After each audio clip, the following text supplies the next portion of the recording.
Hello, I'm Des Dearlove. Welcome to The Idea. My guest today is Professor Clayton Christensen. Clay, welcome. Oh, thanks, Des. What exactly is disruptive innovation? Explain it. A disruptive innovation is not a breakthrough innovation that makes good products a lot better. But it has a very specific definition, and that is it transforms a product that historically was so expensive and complicated that only a few people with a lot of money and a lot of skill had access to it. A disruptive innovation makes it so much more affordable and accessible that a much larger population have access to it. So give us an example of this. I mean, most people are familiar with the computer industry and how that's developed. Perhaps you can use that as an example.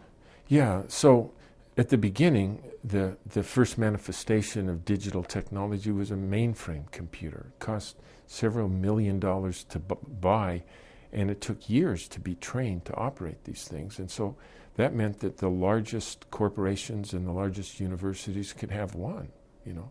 And so we had to take our problem to the center where the experts solved it for us.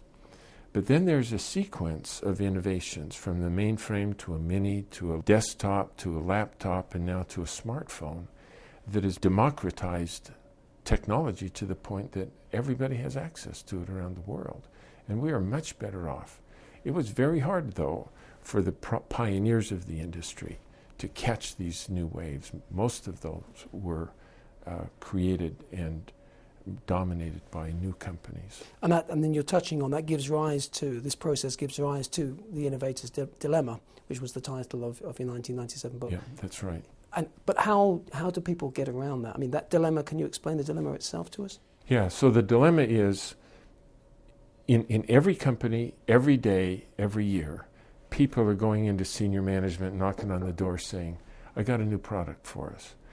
And some of those entail making better products that you could sell for higher prices to your best customers. A disruptive innovation generally has to cause you to go after new markets, people who aren't your customers.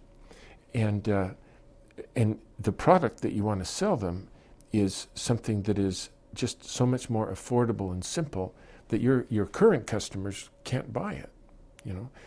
And so the choice that you have to make is, should we make better products that we could sell for better profits to our best customers? Or maybe we ought to make worse products that none of our customers would buy that would ruin our margins. What should we do? And that really is the dilemma. It was the dilemma that General Motors and Ford faced when they tried to decide, should we go down and compete against Toyota, who came in at the bottom? Or should we make even bigger SUVs for even bigger people? And now Toyota has the same problem. As the Koreans in Hyundai and Kia have really won the low end of the market from Toyota. And it's not because Toyota's asleep at the switch. But why would they ever invest to defend the lowest profit part of their market, which is the subcompacts, when they have the privilege of competing against Mercedes? You know, and then Chery is coming from China, doing the same thing to the Koreans. So one of the things I really like about your ideas is that they really do have had an impact out there. I mean, some of this thinking has, without question, influenced a whole generation of managers, including people like Steve Jobs. You're referenced in the biography that he read the book and was very influenced by the book, and possibly Apple I and Apple II are, you know, him resolving the Innovators Dilemma. Yeah. But also Andy Grove at Intel. You had a contact with him. Yeah. It's I never imagined that I could ever meet these people, you know, let alone be judged as having helped them. But I learned a lot from Andy Grove. So what happened was I was just at HBS minding my own business, and Andy Grove called me just out of the blue and said, look, I'm a busy man. I don't have time to read drivel from academics, you know, but somebody told me you had this theory, and I wondered if you could come out and present what you're learning to me and my staff, and then tell us how it applies to Intel. And for me, it was a chance of a lifetime. So I flew out there, and it turned out he's quite a gruff man, and he said, you know, stuff's happened to us. We only have 10 minutes for you. So just tell us what it means for Intel. And I said, Andy, I can't because I have no opinion about Intel, but the theory has an opinion. And so I have to describe the theory. So he sat back impatiently, and 10 minutes into it, he chopped me off and he said, look, I got your stupid theory. Tell us what it means for Intel.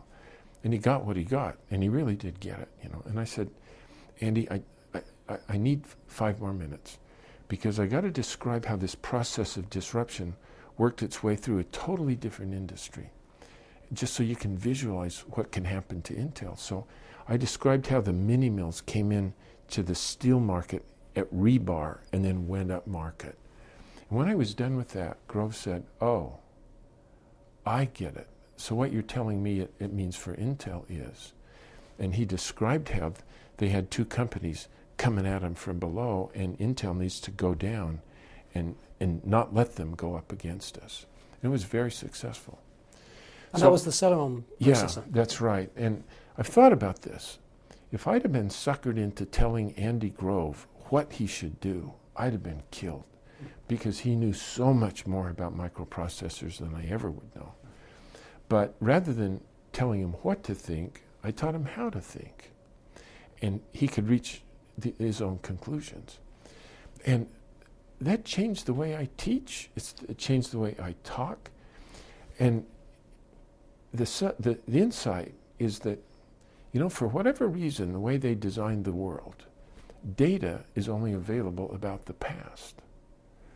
And when we teach people that they should be data-driven and fact-based and analytical as they look into the future, in many ways we condemn them to take action when the game is over.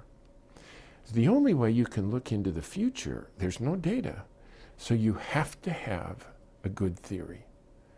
And we don't think about it, but every time we're taking an action, it's predicated upon a theory. And so by teaching managers to look through the lens of a theory into the future, you can actually see the future very clearly. Now, and I think that's what the theory of disruption has done. Clay Christensen, thank you very much for talking to us. Oh, thanks for taking the time to ask such great questions.